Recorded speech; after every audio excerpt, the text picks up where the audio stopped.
आणि म्हणूनच म्हणजे मी जसं म्हणालो की या टर्मचं त्यांचं आता हा निरोप समारंभ आहे, पण आपल्या शुभेच्छा आहेत. त्यांनी पुन्हा या सभागृहात यावं, आल्यानंतर त्याच पदावर असावं असं काही नाही. मी असं म्हटल्यावर हे म्हणतील पळवापळवी करतात म्हणून.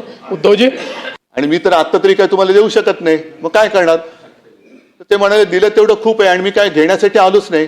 म्हणजे ही व्यक्ती अशी, मला अगदी उघडपणाने सांगावं लागेल की कधीही कोणतेही पद मागायला आणि पद टिकवण्यासाठी धडपड करायला माझ्याकडे आली नाही. असा हा शिवसैनिक आहे, असा शिवसैनिक आहे. आणि असा हा शिवसैनिक आज त्याची या सभागृहातली पहिली कारकीर्द पूर्ण करतो, यशस्वीपणाने पूर्ण करतो आहे.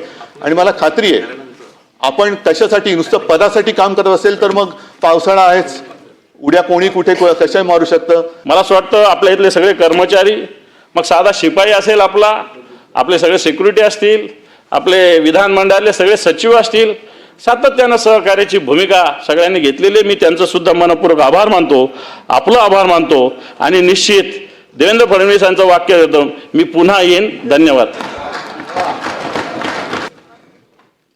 माननीय फडणवीस साहेब पुन्हा येईन बोले, आले. सगळ्यांच्या नाकावर टिसून त्या ठिकाणी आले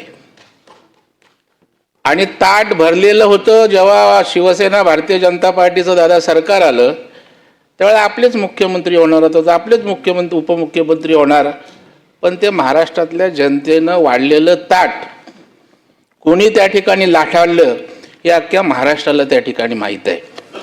आणि त्याच्यामुळे एक बोट दाखवत असताना त्या ठिकाणी आपल्याकडे त्या ठिकाणी किती बोट आहेत याचाही उल्लेख करण्याची आवश्यकता आहे.